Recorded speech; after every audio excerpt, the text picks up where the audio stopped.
Agents, question.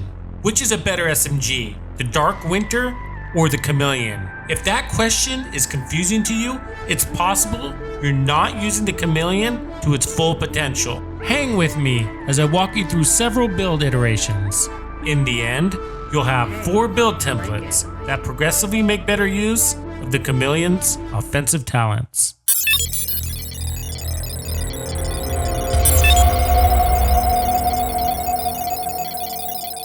Okay, so let's get that question answered. Which is the better SMG, the Chameleon or Dark Winter?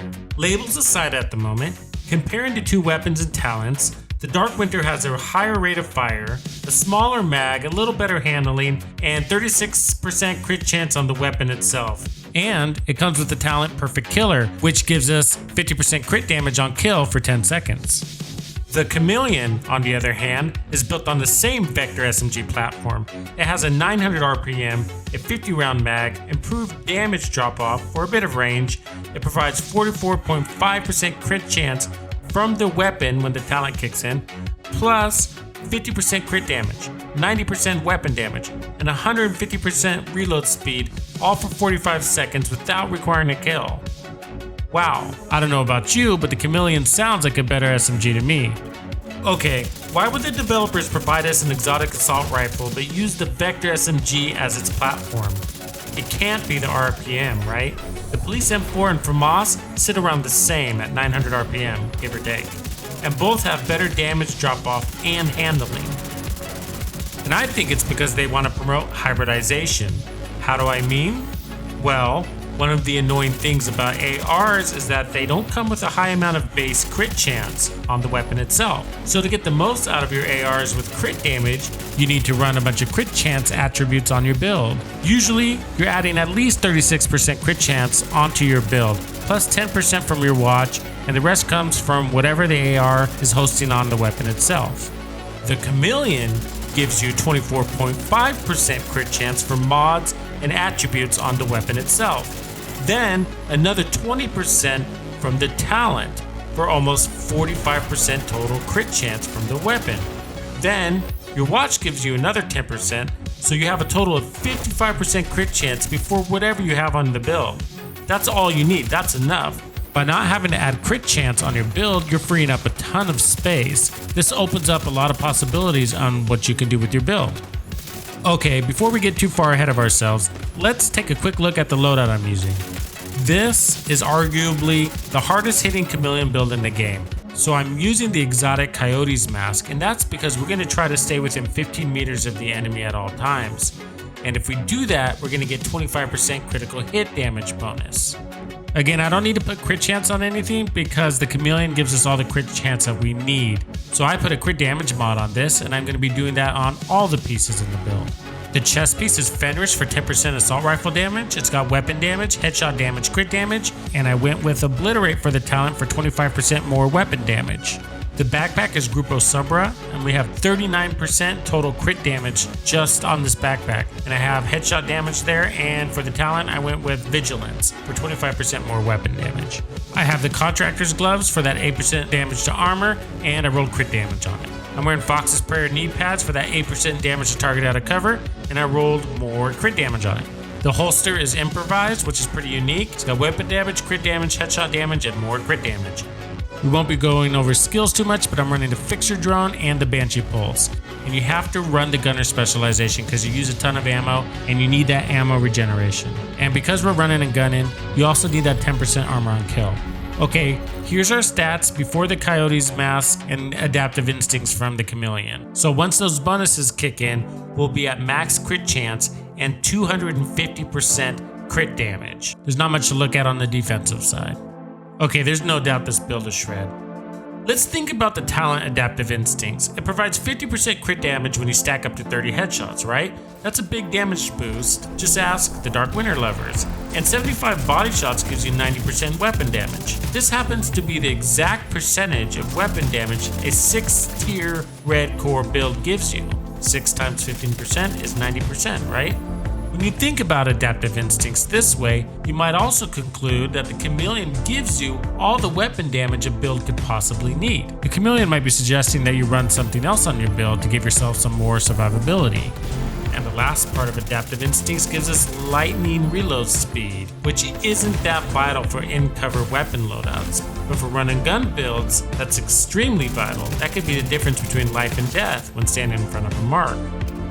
For an assault rifle, the handling of the Chameleon sucks. Fire pattern is circular like an SMG. That isn't super great at range, but in close quarter combat, it's a non-issue. Lastly, most weapon talents with a time limit in the game tend to work best for run and gun builds. 45 seconds is on the longer side, which adds to some flexibility there. Food for thought.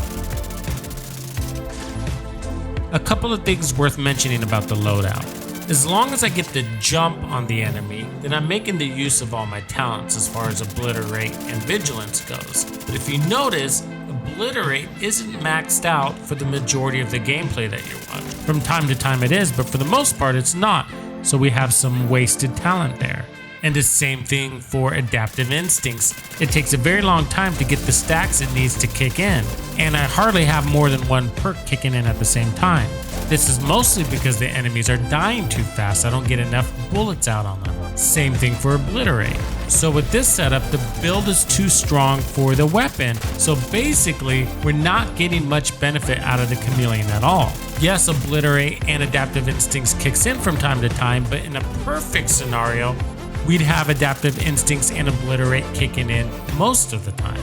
So what I'm saying here is you can pretty much put in any other assault rifle in its place and get more value out of it. In fact, for a build this strong, you're probably better off with the Eagle Bearer or a Police M4 running Preservation, because the downside of this build is it just can't take a punch. What's really keeping me alive in this run and gun playstyle that I'm using here with this build is my speed. I'm getting the jump on the enemy most of the time, and because my time to kill is so fast, I'm able to stay on my own 2 feet. The downside is that my armor is never really hanging around in the upper tiers. It's always on the lower side. So I'm sort of barely getting by with this build, if that makes any sense to you.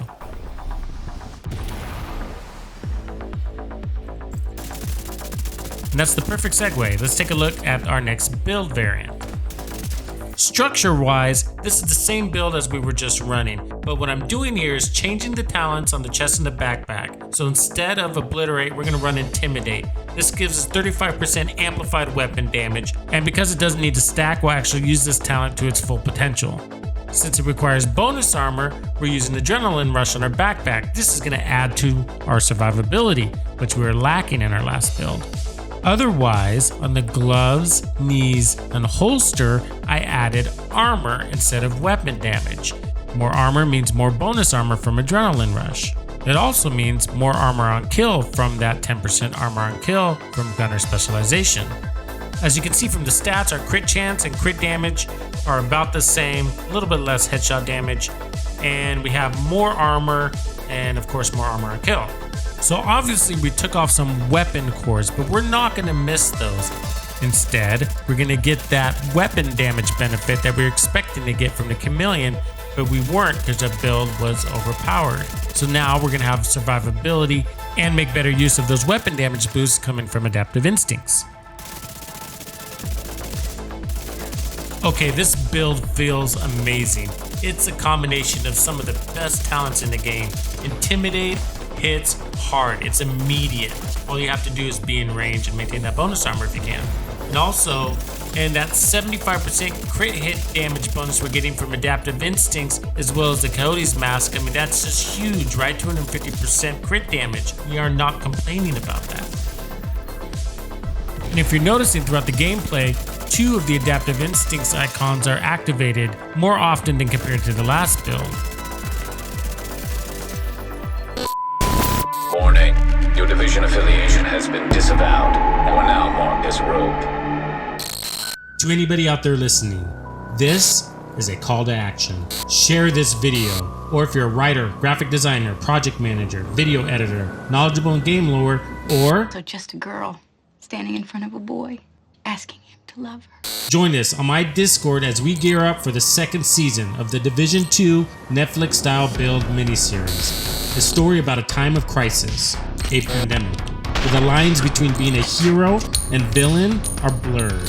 In this world, fate, as we know it, is decided by the Division 2 community. Remember, whoever you are, wherever you are, you can be part of this story. You can be part of something bigger. So throw on some slippers, put on a poncho, and grab a Code Red Mountain Dew. Then go to my Discord, the Casting Call channel, drop us a line, and follow the White Rabbit. The time to kill feels amazing, and that bonus armor is definitely adding to my survivability and giving me a lot more confidence to actually be out here.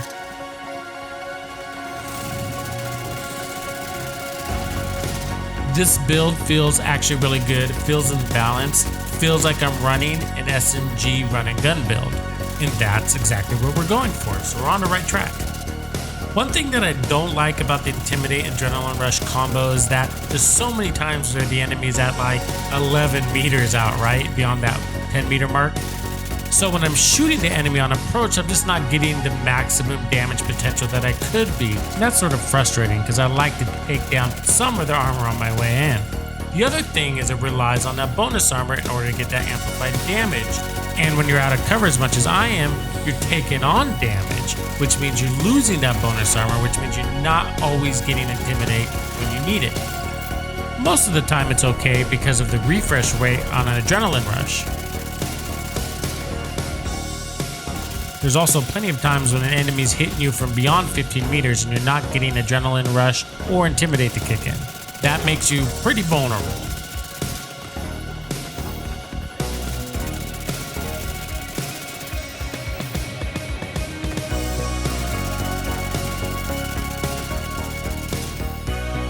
Okay, for the next build variant, we're going to change it up. This is going to be much more of a unique build.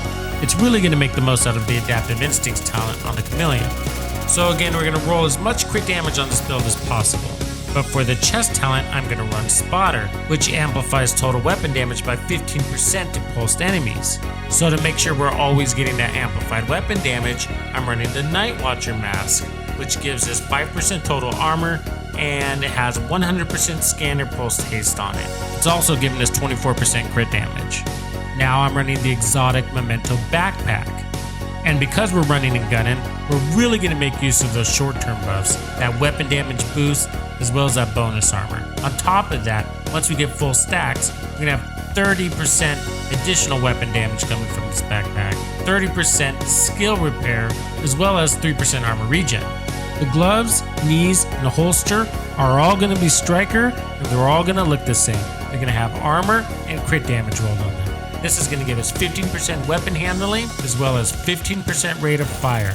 I'll go more into why we're doing this in a minute, but for now let's take a quick look at the stats. So we have just about the same crit chance. We're going to be losing about 60% crit damage from the last build. More about that in a moment. But here's a quick high-level snapshot of the build. As you can see, we're running the fixture drone still, but we swapped out our Banshee pulse for the scanner pulse. That's important so that we get that amplified damage from our chest piece. And it's basically always going to be available thanks to our mask. And take a look at that armor, a whopping 1.7 million armor. So every time we pick up one of those Memento trophies, you're going to see a big spike in bonus armor.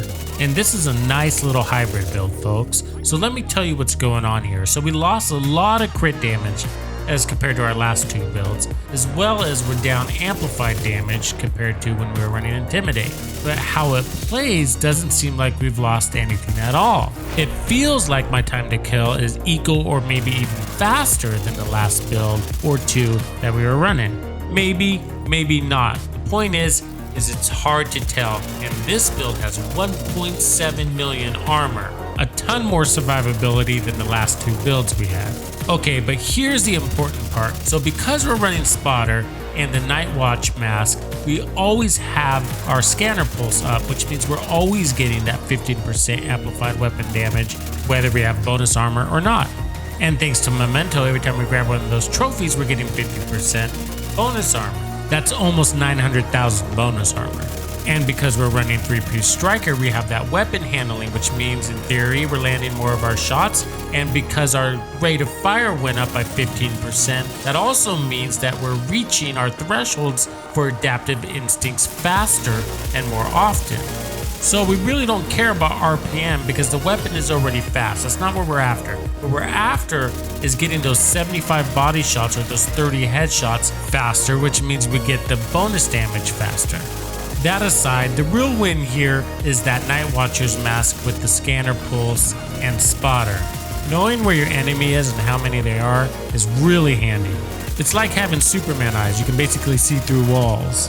And it's always up. You always have that amplified damage. Whether you're taking hits, whether you have bonus armor, whether they're beyond 10 or 15 meters, it doesn't matter. You always have that amplified damage. So I'm still running this like an SMG, so I'm still pushing up on the enemy, but this means I can take shots from farther out than 10, 15 meters and make more of an impact to their armor.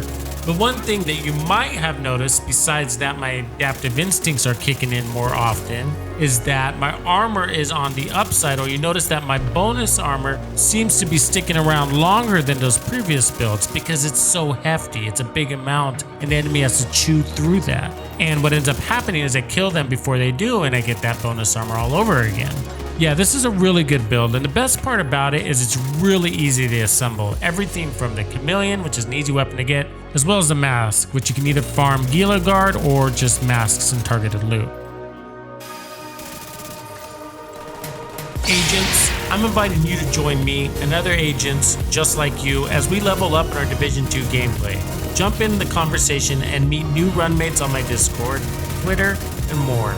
Links in the description area below. And yes, do subscribe if you haven't. Also, remember the single best way to support my channel is by watching this video to the end.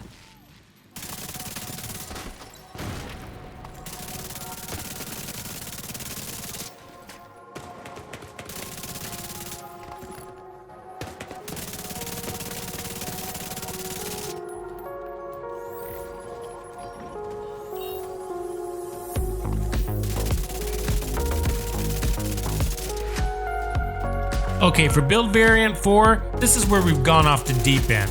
We're gonna run a 4-piece Hunter's Fury set with the Chameleon. That's right, Hunter's Fury, which is originally designed for shotguns and SMGs. We're keeping the Memento backpack. We're gonna have 1.5 million armor, and I'm putting crit damage everywhere I can. And for the knee pads, we're going with Fenris. So for Hunter's Fury, we have 2 pieces giving us 15% SMG weapon damage. That's going to waste, sure, but the 90% coming from adaptive instincts does more than make up for that. That trade-off allows us to tap into the 20% armor on kill and the 45% amplified weapon damage from the brand set, which is more than Intimidate and doesn't rely on bonus armor. And we're using Hunter Fury's chest piece so that amplified weapon damage lasts longer, for 30 seconds. On top of that, we're still using the best backpack for run and gun builds, the Memento, which is giving us a 15% weapon damage bonus every time we pick up a trophy. That's in addition to the 30% weapon damage we get from Memento when we're at full stacks. That's 45% weapon damage bonus in addition to the 45% amplified weapon damage we're getting from the brand set. And with this build, you feel that 90% boost to weapon damage. Defensively, we're getting 3% armor regen and 30% boost to skills. We're also getting that disorient status effect from this brand set, which cuts down on incoming damage a ton. Just watch how it plays out, just like an SMG, but better, because we have all those bonuses from the Chameleon. And it's got a really nice layered survivability system built into it, right? So we got the 20% armor on kill, and then every time we pick up a trophy from one of those kills, we get all that bonus armor, and then we get that status effect, which allows us to reload and put in some damage on that enemy before he stands on his own 2 feet. This is a great build, it really is. I really feel like I'm getting the most out of adaptive instincts. So what do you guys think? Is the Chameleon one of the best weapons in the game? Well, I can tell you it didn't used to be. The devs had to go through several rounds of improvements. I do remember at one point the weapon handling was so bad that nobody wanted to use it. Now it's a very useful weapon in your arsenal. I mean, just for this video, I put together way more builds than I'm actually sharing here today. But don't worry, I'll make sure I get those to you. But I'd love to hear your thoughts in the comments. Which one of these builds is your favorite? It's gonna be a tough choice.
Agents, here's another helpful build video for you.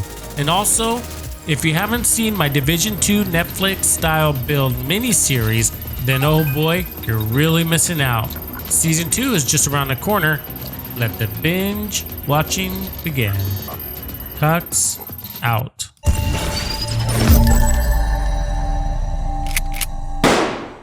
Rogue agent neutralized.